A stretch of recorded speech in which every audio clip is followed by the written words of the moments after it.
Morning students. आज हम आपको जो है कल जो प्रिज्म का बताया गया था उसके बारे में हम डेरिवेशन के बारे में बात करेंगे। ठीक है भाई, तो चलते हैं, स्टार्ट करते हैं। तो सिंपल सी बात है, आपने देखा है कि कल एक लाइट थी जो पी क्यू से गई और टुवर्ड्स किधर झुक गई, नॉर्मल के और क्यू आर और आर एस। ठीक है, तो इस तरह से निकल के जाती है। ठीक है, तो आपने देखा कि इसका हम पहले कंस्ट्रक्शन कर लेते हैं। एक ट्रायंगल है, ठीक है भाई, यहाँ से पी से निकलती है लाइट और कहाँ पर जाती है। अब आपने कहा कि यह किधर झुकेगी, तो आपने कहा सरफेस से हमने क्या डाल दिया, यहाँ पर नॉर्मल डाल दिया। अब ये जब डेंसर रेयर से डेंसर जाती है तो नॉर्मल के टुवर्ड्स क्या करती है, बेंड कर जाती है, तो अब इधर की तरफ झुक गई। अब दूसरे सरफेस का जो नॉर्मल होगा उसको हम देखते हैं, ये देखते हैं, तो इससे फिर उसके बाद दूर हट जाती है। ठीक है भाई, तो ये आपको पी क्यू आर और एस मिल गया। ठीक है भाई, ये प्रकाश की किरण है, लाइट रेज है। ठीक है, अब यहाँ जरा ध्यान देंगे, इसको हम आगे बढ़ा दें, अगर हम इधर की तरफ आगे बढ़ा दें, ठीक है, और इसे हम पीछे की तरफ बढ़ा दें। ठीक है भाई, तो इसे हम क्या कहेंगे, ये जो एंगल बनेगा वो डेविएशन एंगल बनेगा। ठीक है, इतनी बात तो समझ में आ गई होगी। और यह जो एंगल है, जरा इसे हम मिटा कर देखते हैं, ये डेविएशन एंगल, इसे तो आप समझ जाएंगे बाद में भी। तो अब देखेंगे, ये जो लाइन बन के तैयार हो गई थी, अब आप देखेंगे ये जो लाइन है नॉर्मल से ये कितना एंगल बनाएंगे, ई, इसे इमरजेंस एंगल बोलते हैं। ठीक है, और ये जो है इंसिडेंट एंगल हो गया, आई। ठीक है, ये जो फर्स्ट सरफेस से हुआ इसे R1, ठीक है, और यह जो हुआ इसे R2। ठीक है भाई, तो R1 और ये R2 समझ में आ गया इधर। ठीक है, तो इतनी चीज़ें तो आपको समझ में आ गई होंगी। ठीक है भाई, अब जरा देखिए, इसे हमने क्या मान लिया, जो 2 पॉइंट मिले हैं इसे हम T मान लेते हैं। ठीक है, इतनी बातें क्लियर हो गई। ये N हो गया और ये हमारा कौन सा हो गया, N डैश हो गया, N डैश हो गया, और यहाँ ये K हो गया। ठीक है, इतनी बातें आपको क्लियर हो गई। अब इनके बारे में हम बात करेंगे। तो यहाँ ये जो लाइन बन मिल करके बनी थी, यहाँ का डेल्टा बनी हुई है। तो ये सब चीज़ें आपको समझ में आ गई, चित्र को समझ लिया आपने बड़े ध्यान से। ठीक है, अब हम चलते हैं इसका डेरिवेशन करने, कि किस प्रकार से डेरिवेशन करेंगे। ठीक है, तो सबसे पहले हमें क्या फाइंड करना है, यहाँ पर फाइंड करना है कि mu is equal to sine A plus delta M divide by 2 और divide by sine A by 2 proof करना है। ठीक है, इसी को प्रूफ करना है। तो चलते हैं, देखते हैं क्या कंडीशन आने वाली है इसके साथ में। तो हम स्टार्ट करते हैं, पहला नंबर कि किन किन चीज़ों से स्टार्ट करते हैं। सबसे पहले हम इसे जूम कर लेते हैं। जूम कर लिया तो हम एक एक स्टेप करके चलेंगे। तो हमको पता है कि आप देखेंगे कि आई क्या है, यहाँ दिख रहा है, आर क्या है, R2 क्या है, ये आपको दिख रहा है। ठीक है, अब हम पहले उन चीज़ों को ज्ञात करेंगे जो हमें ज्ञात नहीं है। ठीक है, तो हम पहले नंबर क्या करते हैं, स्टार्ट करते हैं। हम ट्रायंगल टी क्यू और आर की बात करते हैं, इसमें देखेंगे। ठीक है, तो हम पहले कौन सा एंगल फाइंड करते हैं, हम फाइंड करेंगे यह angle T Q are. T Q are कौन सा है, ये है, दिखा। तो टी क्यू आर अगर निकालें तो सबसे पहले देखेंगे ये एंगल, ये जो एंगल दिख रहा है, यह पूरा एंगल इस एंगल के बराबर होगा। क्यों, क्योंकि अपोजिट एंगल है, आपने देख लें। ठीक है, तो आप देखेंगे इसे कि आई जो है और इसका टोटल कॉम्बिनेशन इतना होगा। तो जरा ध्यान दीजिए कि अगर हम इस एंगल को निकालें, इस एंगल को, तो हम क्या कर सकते हैं, आई में से R1 को अगर हम घटा दें तो यही तो बचेगा। ठीक है, तो हम कह देंगे कि टी, एंगल टी क्यू और आर इज इक्वल टू कितना होगा, तो टोटल तो यह भी आई था। ठीक है, और इसमें से क्या घटा दिया, R1, तो आई माइनस R1 हमने घटा दिया, तो टी क्यू आर बराबर ये बचेगा। ध्यान रखेंगे भाई। ठीक है, फिर इसके बाद इसी के बाद हम बात करें, दूसरी बात करें कि हमको इसकी वैल्यू फाइंड करनी है, किसकी, देखिए टी आर क्यू की वैल्यू, ये जो ये एंगल दिख रहा है। ठीक है, तो यह भी कितना हो जाएगा, देखिए ये ई है, ठीक है, यहाँ दिख रहा है ये, और ई में से क्या हटा दिया, R2 घटा देंगे, तो क्या बचेगा, वही बचेगा। तो हम कहते हैं कि angle T R Q is equal to कितना बचेगा, आप कहोगे ई माइनस R2। इतनी बातें तो आपको क्लियर हो गई होंगी। ठीक, ध्यान रखिएगा। अब जरा ध्यान से देखिएगा कि हम दूसरे पेज पर आते हैं। ठीक है, तो दूसरे पेज पर देखते हैं कि जो यहाँ पर आपको दिख रहा है, थोड़ा धुंधला हो गया, तो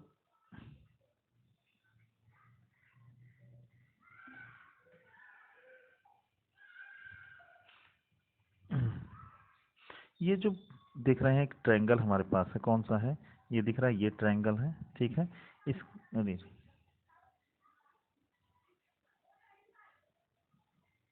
ये जो ट्रायंगल हमको दिख रहा है, ये दिख रहा है, ठीक है। इसके बाहर का कोण एक्सटीरियर एंगल कितना है, डेल्टा है ये, ठीक है, मैंने आपको पहले बता रखा है। तो एक्सटीरियर एंगल क्या होता है, इसका और इसका दोनों का सम होता है। यानी अगर हम बात करें कि सिंपल सी बात है कि अगर हम बात करें कि angle angle T O K T K T R is equal to किसके होगा, तो sum of the angle T Q R plus T R Q, ठीक है भाई। इतनी बातें तो आपको क्लियर हो गई होंगी। अब देखिए इसकी वैल्यू रखा है, इसके टी आर की वैल्यू कितनी है, डेल्टा है। और इसमें कितना है, आपने टी आर क्यू की वैल्यू कितनी निकाली थी, तो टी आर क्यू की वैल्यू निकाली थी ई माइनस आर टू, और दूसरा कितना निकाला था, प्लस आपने निकाला था आई प्लस आर वन निकाला था, ठीक है। इतनी बातें तो क्लियर हो गई होंगी। अब आप जरा ध्यान से देखेंगे कि क्या कंडीशन आने वाली है। तो देखेंगे डेल्टा को एक साथ, इनको ई और देखिए आई को हमने साथ ले लिया, और क्या कर दिया हमने, आर वन और आर टू को, यहाँ ये माइनस था भाई, ध्यान रखिएगा ये माइनस था, ठीक है। तो इसे हमने क्या किया, माइनस बाहर कॉमन ले लिया, और बचा क्या अंदर, R one plus are two बच गया, ध्यान रखेंगे, ठीक। अब हमें इसे टोटली लिख सकते हैं, delta is equal to i plus e, और क्या लिख सकते हैं, minus r one plus are two लिख सकते हैं, ठीक है। अब इसे कुछ इक्वेशन मान लीजिएगा, मान लिया हमने कि यह इक्वेशन नंबर फर्स्ट है, ठीक है। इतनी बातें क्लियर हो गई आपको, इक्वेशन नंबर फर्स्ट। तो वापस चलते हैं, देखते हैं। अब हमको ज़रा ध्यान से देखना होगा कि ट्रायंगल के अंदर ये क्या कंडीशन होगी।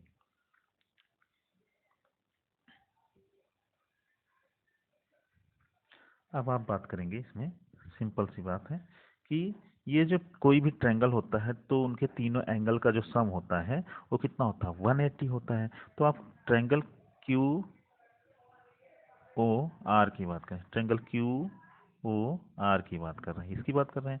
तो आप जरा देखिएगा ये एंगल कितना होगा, हमको नहीं पता है, चलिए निकालते हैं इसको। तो आप सिंपल सी बात है, इसे आप इसी एंगल में देखेंगे, केवल आप इसी एंगल में देखेंगे तो क्या होगा, आप कहोगे कि ये R Q O angle R Q O plus क्या होगा, आप देखेंगे Q R O angle plus क्या होगा, angle Q O R is equal to कितना होगा, 180, ठीक है। अब देखिए आर ओ क्यू कितना हो गया, आर वन हो गया, और ये कितना हो गया, ये आर टू हो गया, ये देखिए आर वन आर टू, और ये वाला हमें नहीं पता, इसका नाम अभी वैसे ही रखेंगे, Q O R is equal to 180, ठीक है भाई। इतनी बात समझ में आ गई, इसे इक्वेशन नंबर आपने क्या मान लिया, 2 मान लिया, ठीक, क्लियर। अब चलते हैं दूसरे पेज पर, अब इस पर देखते हैं। अब हम किस की बात कर रहे हैं, हम बात करेंगे quadrilateral. In quadrilateral E Q A Q O R each triangle A R. अब हम बात करेंगे इसका ए है, और देखिए ये क्वाड्रिलेटरल है, पूरा एक क्वाड्रिलेटरल है, ठीक है भाई, ये क्वाड्रिलेटरल है। तो इसका और इसका सामने आमने का कितना हो जाएगा, 180 होना चाहिए। तो हम इसको कैसे निकालेंगे, जरा ध्यान से देखिएगा। तो इसको देखते हैं, लिखेंगे कि angle A plus Q O R is equal to 180। ये कितना हो गया, इक्वेशन नंबर 3 हो गया, 180 इक्वेशन नंबर 3 हो गया, ठीक है भाई। अब हम इक्वेशन 2 और 3 से बात करते हैं। इक्वेशन 2 कितना था, आपको हो गई, हमारा कितना था इक्वेशन नंबर 2, ये था R one R two plus Q R, इस ये इक्वेशन नंबर 2, और इधर कितना आया, 3 आया। दोनों को जोड़ने के बाद देखेंगे कि हमारा कितना आ जाएगा, क्यू आर कैंसिल हो जाएगा, और आपको बचेगा कितना, A plus r one, A is equal to r one plus are two, ठीक है, यही बचेगा, ठीक। तो अब ये इज इक्वल टू कितना है, r one plus are two आ गया, ठीक है। और डेल्टा इज इक्वल टू कितना आ जाएगा, डेल्टा की वैल्यू अगर हम यही चीज़ ए की जगह पर रखें, देखिए तो अब यहाँ पर पहले हमें डेल्टा में क्या मिला था, सिंपल सी बात है, यहाँ आपने देखा था डेल्टा ई ये मिला था आपको, ठीक है। तो R1 R2 के जगह क्या रख देंगे, ए रख देंगे कि नहीं रख देंगे, बातें समझ में आ गई, ठीक है।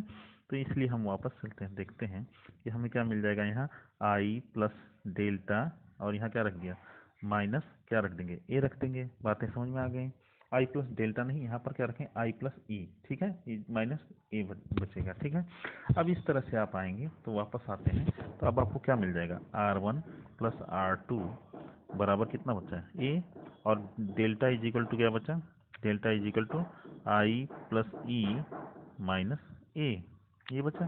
अब हमको क्या करना है, फॉर स्मॉल डेविएशन, तो small deviation delta M is equal to delta हो जाएगा, i is equal to e हो जाएगा, और क्या हो जाएगा, ध्यान रखेंगे R1 इज इक्वल टू किसके हो जाएगा, R2 हो जाएगा। तो इस प्रकार से आप देखेंगे कि, नेक्स्ट स्लाइड लेते हैं,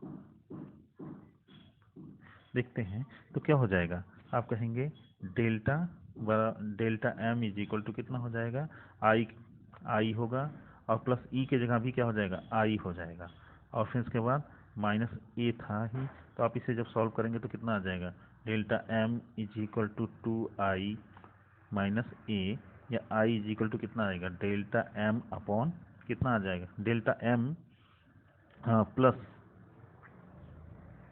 plus plus A 2i is equal to, या आई इज इक्वल टू कितना हो जाएगा, delta M plus A divide by कितना हो जाएगा, 2 हो जाएगा। इसे याद रखिएगा, आई की वैल्यू याद रखिएगा।